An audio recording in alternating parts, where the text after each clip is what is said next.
Assalamu alaikum everyone, this is Mohammed Asipraza here, and in today's video I have with me Mr. Maurice Hofmann. Hi there. Good morning. My name is Maurice Hofmann, and yes, so I started my journey. I think many years ago. I actually started with entrepreneurship at age I think 12 with my brother. We sold bikes back then. We repaired and sold bikes, and yeah, that's how we all got started. Okay, so that was your first experience, and what was the learning experience from your first experience? Well, I'm not going to say that there's a lot of learning coming in from there, but a few years later, when I actually started an agency with friends of mine, that's when that's where a lot of learnings came in, right? Where you actually, if you're that young, and we were in the late teens, early 20s, then you need support. You need help. You need to have the specialized know-how of how to build up a company, how to do your finances, right? The basics is really what you need and what you're lacking at that age. Yes, yes, very well described. So the next question is that how can we think of ideas that have value in the market? Because the idea is very important while you're starting a business, while you're starting your own startup. So what would be your recommendation to think of the ideas that have value in the market? The ideas that have value in the market. Well, first of all, I think ideas should come natural to you, right? Yes. It is something where you see that there is a need. I mean, you have two ways of going about this, right? There's one that you recognize a need and a gap, or there's the other where you have a specialized talent, right? And you want to offer your talent in the market. Ideally, it's where both come together, right? There's a need and you have a specialized talent, and then you can bring this to the market. That's Okay. usually how I approach it, right? I talk to many businesses. I talk to many business owners, and I know a lot of people that started their own little businesses, and I just experience that I'm have a talent for helping them out. That I Yes. have a talent for guiding them and giving them know-how based on my experience and based what I've seen other people do. Yes.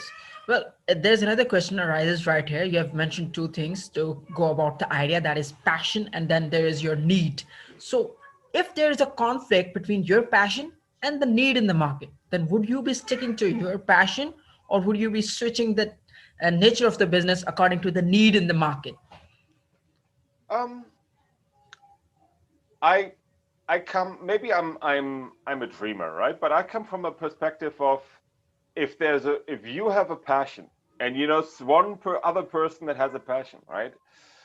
There's a good chance that there's more out there in the world. There's no unique thing, right? It doesn't matter what you come up with. There's no unique thing. However, you should make sure that there's not just other two guys on the island that have the same passion in you, and that's it, right? That's your entire market. So I would make sure that you see that there is more to it, that you can actually market it and make a living out of it. Because there's two things how you can approach it, right? If you have a passion, you want to build up a business, and that's all it is, a passion. Great, have fun with it, do it as a hobby, and there you go, right? However, if you have to feed your family with it, right, and you have to pay bills with it, you want to make sure that there is more to it than just those few guys, right? You want to make sure that there's actually a market that you can have a sustainable business built on it, right? Yes, you have to modify that passion according to the need in the market, basically. Because if you're not modifying your passion according to the present fast change, pace changing world, then your passion won't be giving you that money which you want to earn. So that's the thing. Exactly. You have to modify that passion. Okay, so for example, giving my example now, Yeah. my passion is to connect with people around the world. Like I love to explore thoughts of different people of different mindset, so I get a better perspective about life. So how can I convert this passion into the business?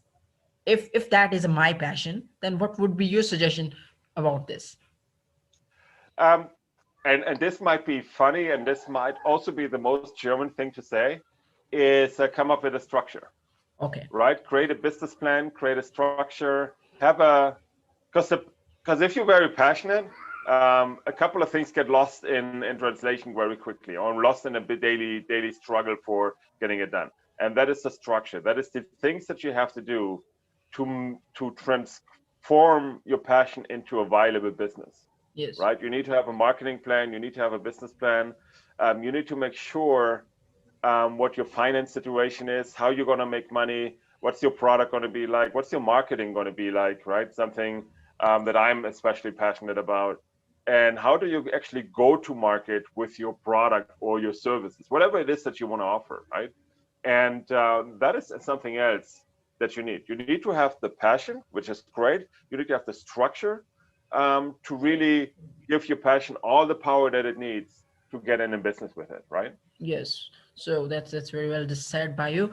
So moving on to the next question, that is, how can we earn that initial money for our startup investment? Because obviously we need that investment to initially grow our business. So investment is very important. So if you want to start from the scratch, from zero, then what would be your suggestion to earn money initially for your startup investment? Well, there's many different ways, right? If you're and it really is about how experienced you are and how big your business idea is, right? So there's the hey, you just get started. You try to keep your business very small and you grow organically from there, right? You just work on it, and you get started. And that's one way of doing it, where your initial investment is not that much. The other one is you have friends and family that gonna help you out. They're gonna make smaller investments into your business, and you grow from there. The third way is you have a full business plan, you have a finance plan, and you look for seed investment, right? Okay. That's very different approaches, but those are the most common ones that you see there. Or, of course, number four, you already have money and you can invest money there. But usually, what I like to say is it's always the best thing to invest other people's money into your business because, well, first of all, it's not going to keep you from making your ends meet. And second of all, if you have the responsibility that other people invested in you, that's going to keep you accountable, right? That's the extra kick of motivation that's going to make you get up at 7 a.m. in the morning to do what is necessary to, let's say, promote your book, or in my case, book and my academy, right? Which is the New York Marketing Academy. So, what is the extra kick that you need to make it go for you? And what is your situation? If you know people with a lot of money, go for it, right? If you don't know anyone that can give you money, start off small, and maybe you sub finance your business with another job that you do, right? Yes. You have to be very opportunistic at the end of the day. Yes, very opportunistic. Yes, very well said. So moving on to the next question, that is, we have studied entrepreneurship as a subject in our bachelor's of electrical engineering, and we have studied about two techniques, two strategies to basically achieve your goal, and that is effectuation and causation. So as an entrepreneur, which technique or which strategy you will be choosing to achieve your goal? Is it effectuation or causation? And if one, then why? Wow, I'm not sure if I can narrow it down to either one, to be quite honest. Again, this is me being opportunistic, right? Um, I don't have a good answer for you there.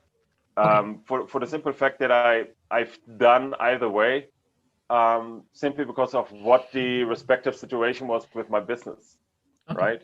And that's what it always has to come to. There is no one size fits all answer to any situation. There's a structure that you can have, and there's a foundation that you need to have. But other than that, you need to look at your unique situation and customize your approach to that situation, right? Yes. Whatever it takes there. But yeah, I've done both, and I have good results and bad results with both. But it's really applying to what is your situation, what is your business situation, and what will get you the best outcome at the end of the day. Yes, very well said. So moving on to the next question, that is, how can we create a business plan? Because creating a business plan is very important, as you already told in my previous answer. You told that. So, what aspects an entrepreneur should keep in mind while creating a business plan for his startup? Well, first of all, well, a business plan, especially if you create a business plan for investors, There's a couple of things you have to know, which everybody else knows, right? The business plan is old the moment you're done writing it, right? So don't worry about it. Okay. It's got to be a living document that you have to revisit over and over again. So don't put too much stress into yourself for creating this business plan, because sometimes people try to make it so perfect that they never get done, right? So Yes. that aside, the other thing about a business plan is try to think of all the items that are important. Who are you? Why are you uniquely qualified to make this business successful? What is your market going to look like in terms of your competitive market and your target audience?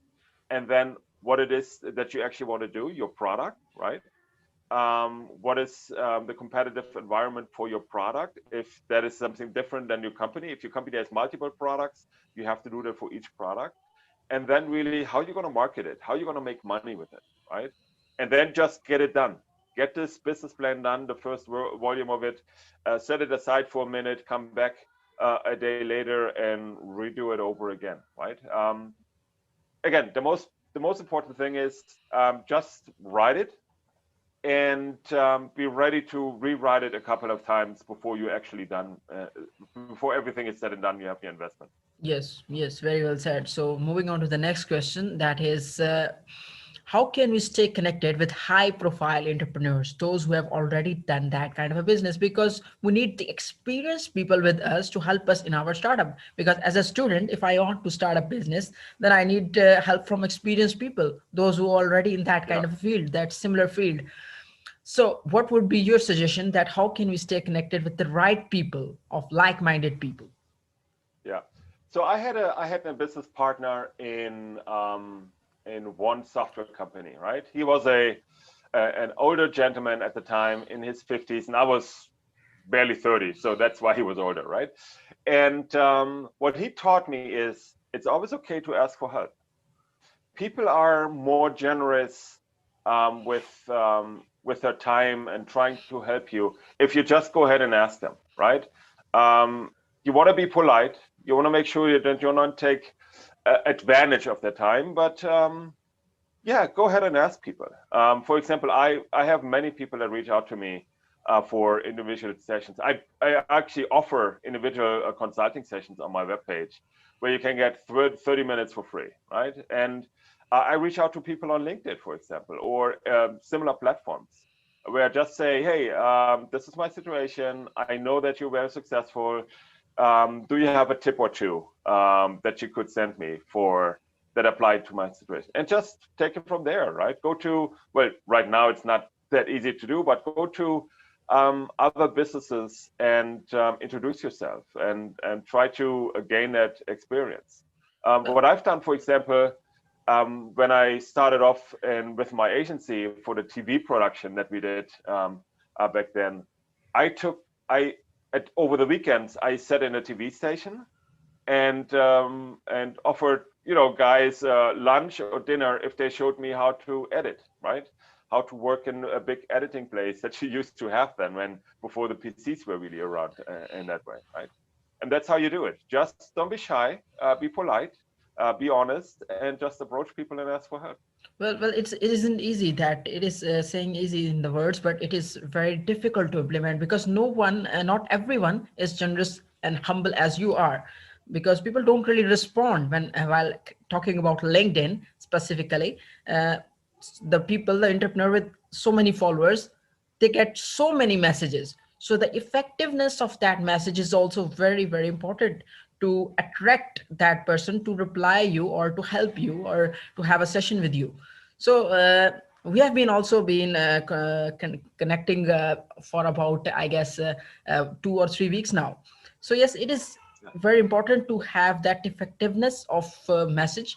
So what would be your suggestion to build a strong network on LinkedIn? Um, there's but first I want to go back to this one point. Not everybody is as polite as so on. You obviously, if you approach Elon Musk in the world, right? They obviously got to be hard to reach. But Yes. there's so many other people that you can reach that are specialists in your field. You wouldn't imagine it how many there are and how willing they are to help you. And that brings me back to answering your second question. On LinkedIn, for example, and on other such platforms, whatever applies in your region, there's one in Germany and in Europe, for example, that's called Crossing, and I think I know of one or two that are really famous in Asia. And so what you want to do, there's specialized groups that you can join, right? Of like-minded people, of people that work in your area. And within those groups, it's actually fairly easy to get specialized support. Again, you have to follow the rules of the group, and you have to be polite, and you have to be honest, and again, not take overly much advantage of people, and offer something back, because that's what it is, right? In those groups and in these environments, it is an exchange of ideas and help, and so that everybody can benefit.